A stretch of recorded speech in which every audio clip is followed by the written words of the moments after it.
Assalamualaikum warahmatullahi wabarakatuh. Halo teman-teman, sebelumnya perkenalkan nama saya Arini Steningrum dengan NIM 022021011019 dari Prodi Pendidikan Bahasa Inggris.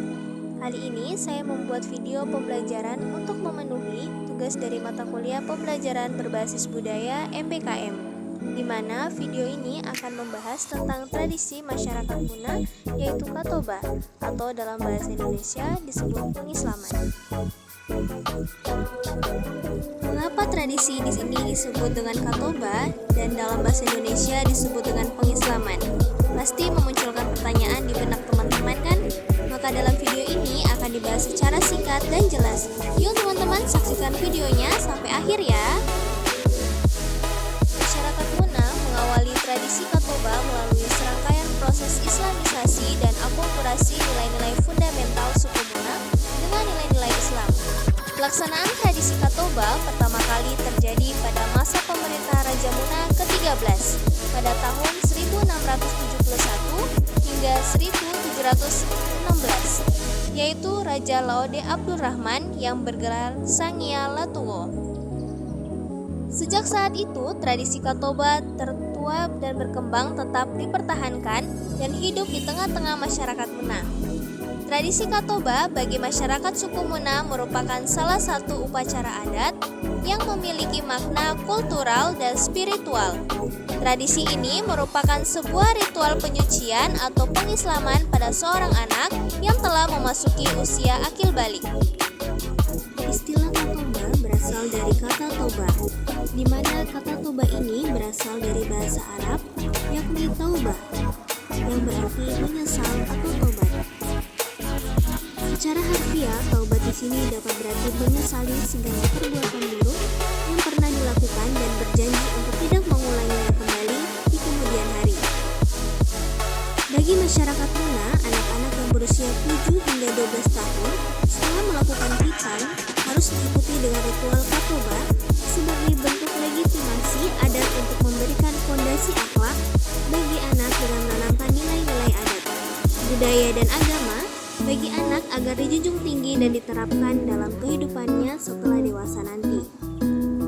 Nilai-nilai yang ada dalam tuturan ritual Katoba adalah nilai-nilai ketuhanan, nilai ketaatan untuk beribadah kepada Tuhan, dan menghargai hubungan antar manusia dan juga dengan alam.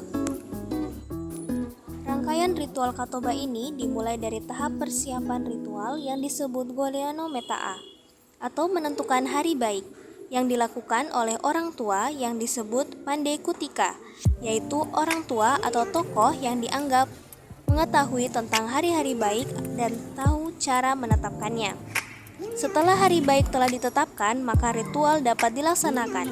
Ritual Katoba itu sendiri terdiri dari beberapa rangkaian, mulai dari Isaratino Toba atau petunjuk tobat, Wambano Toba atau mengucapkan tobat, dan Kafenogahuno Toba atau nasihat tentang perilaku yang baik dan tidak baik dalam Katoba. Pada ritual Isaratino Toba atau petunjuk toba, pimpinan ritual tidak boleh sembarangan orang. Biasanya adalah imam masjid atau tokoh agama yang dikenal baik dan mengetahui syariat agama, yang mampu memberitahu dan mengajarkan tata cara bertobat kepada anak yang akan menjalani ritual Katoba. Dalam tradisi orang Muna, menjalani ritual Katoba dengan baik dan benar adalah sebuah keharusan. Setelah ritual Isaratino Toba selesai, masuklah pada inti ritual, yakni pengucapan toba, yaitu saat anak yang menjalani ritual harus membacakan surat Al-Fatihah, yang mana surat Al-Fatihah ini merupakan Ummul Quran yang wajib diketahui dan dipahami oleh seluruh umat muslim. Kemudian anak harus mengucapkan kalimat istighfar atau permohonan ampunan sebanyak 3 kali, yang dapat dipilih apakah istighfar dengan narasi yang pendek atau yang panjang. Dan terakhir mengucapkan 2 kalimat syahadat atau persaksian bahwa tiada Tuhan selain Allah dan Muhammad itu adalah utusan Allah. Semua bacaan ini harus dalam bahasa Arab atau bahasa Quran. Setelah acara inti atau acara puncak ini selesai, sampailah pada tahap terakhir ritual, yaitu nasihat Katoba, yang berisi petua-petua kepada anak-anak yang menjalani Katoba. mengenai bersikap baik kepada anggota keluarga inti, tata cara bersuci, dan tata cara menjaga keseimbangan hubungan dengan semua manusia dan juga alam semesta. Rangkaian ritual nasihat khotbah ini sebenarnya harus disampaikan dalam bahasa daerah Muna.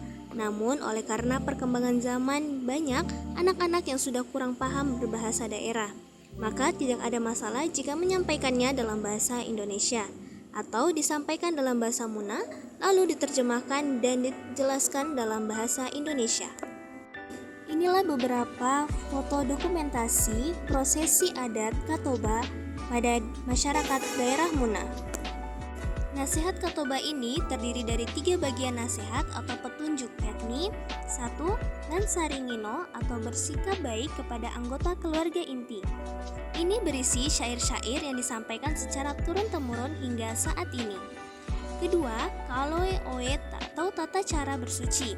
Setelah imam usai mengajarkan lansaringino, yaitu perlunya menjaga sikap kepada seluruh anggota keluarga inti, imam melanjutkan petuahnya tentang tata cara bersuci dan macam-macam air yang mensucikan.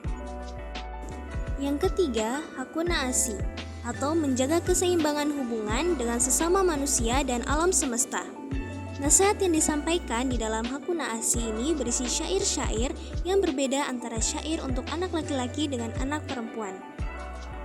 Dalam hal ini, imam atau orang tua si anak yang mendampingi akan memberikan penjelasan kepada si anak terkait makna syair atau nasihat yang disampaikan tersebut. Bukan saja sebagaimana makna yang tersurat, misalnya untuk tidak merusak tanaman atau hal-hal yang berhubungan dengan alam semesta, tetapi juga menjelaskan makna tersirat yang lebih dalam dari itu, yang ajaran moralitas antara hubungan laki-laki dan perempuan yang punya batasan-batasan yang ketat dalam tradisi masyarakat Muna.